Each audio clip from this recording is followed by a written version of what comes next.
So what's up mga keepers, good morning. Kasi madami nagre-request sa atin kung paano daw tayo mag-prepare ng gel food sa ating mga isda. Kaya yan, tara gawa natin to ng video. Yan o. So dapat, ang mga kailangan nyo lang na gamitin is yan, dapat naka-prepared na. Yan o, may llanera tayo. Then yung gel food na gamit natin na max growth. Yan, baka naman, sir. Then to, boiling water, yung sobrang init na tubig. Yan o, may sinauna pa yung takore. Kaya yan. So, dapat is dito sa akin sa backyard natin is tansyahan lang kung paano tayo maglagay ng gel food. Kasi sobrang daming isda natin dito. Nakadepende sa inyo mga boss kung ilang ilalagay nyo na gel food. O ilang isasalok nyo. Pero sa akin, tinatansya ko lang ganito lang oh. Yan. Kaya naman yan ubusin ng isda ko. Yan oh. And, syempre pagkatapos natin ng hulog yan. Tara, kita natin.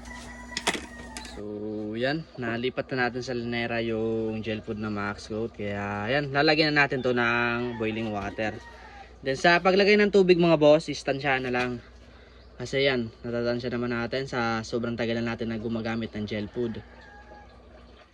Pero sundin nyo na lang yung step by step. Meron naman dito na step by step oh.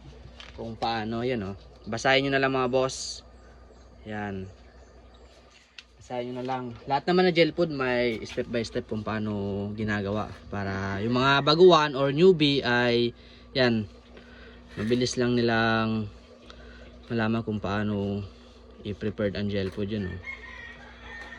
Ganyan lang tayo mga boss. Halo-halo nyo lang ha. Habang mainit pa din. Dapat lahat ng gel food na powder ay malagyan ng tubig. Kapag ganyan yung texture niya no, medyo goods na yan. Pero sa akin parang gusto ko pang dagdagan ng medyo kaunti. Kasi yan sa ilalim di pa nahalo. Yan, ganyan lang tayo maghalo ng gel food. Kapag alam natin na medyo malapot pa, yan. Sa ilalim kasi meron pa yan na hindi natin nahalo. Lalo sa mga kanto. Yan o. Dito sa mga gilid yan, hindi natin yan nahalo sa ilalim. Kaya dapat na halo nyo na maigi. Kaya yan, balikan natin to ng 30 minutes kasi goods na yan. Oh. Hintayin na lang natin na lumamig. Then mamaya pakita natin kung paano natin pakain sa ating mga isda. Kaya yan, balikan natin ng 30 minutes. So after 30 minutes yan, yung gel food na nagawa natin. Oh. Yan. Kita nyo man texture nyo. Oh. Kahit gaya-gayahin nyo yan. Dahil yan, ready to eat na yan sa ating mga isda. Mga boss yan, ganyan lang kadali kung paano mag-prepare ng gel food.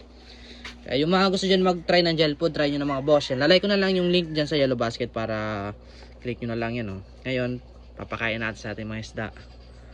Yan, oh. Diba? Food trip sila ngayon. Kaya yan, kahit hindi tayo naka-live foods, hindi tayo gumagamit ng live foods yan, nakakasabay yung isda natin. Yan, oh. Dito naman sa kabila, gel food lang yung puhunan natin mga boss. Kaya kumuha tayo ng max growth na 20 pieces kay Sir Well. Yan o, pampakain lang sa ating mga isda. Diba? Then kapag gusto nyo naman na hindi lumabo yung tubig nyo, tansyahin nyo lang mga boss kung gaano kadami yung isda nyo. Then gaano din kadami yung papakain nyo. Yan o, sobrang dami, tingnan nyo naman o. Kaya tansya-tansya lang talaga kapag magpapakain ng isda. Mahirap na ma-overfeed, then mapulit yung tubig, then mamatay yung isda nyo. Kaya mas mainam talaga na tansyahin nyo masyado. Huwag yung lagay ng pakain nyo no? Mga bale tail natin, diba? Food trip sila ngayon. Ganyan lang tayo mga boss kapag umaga.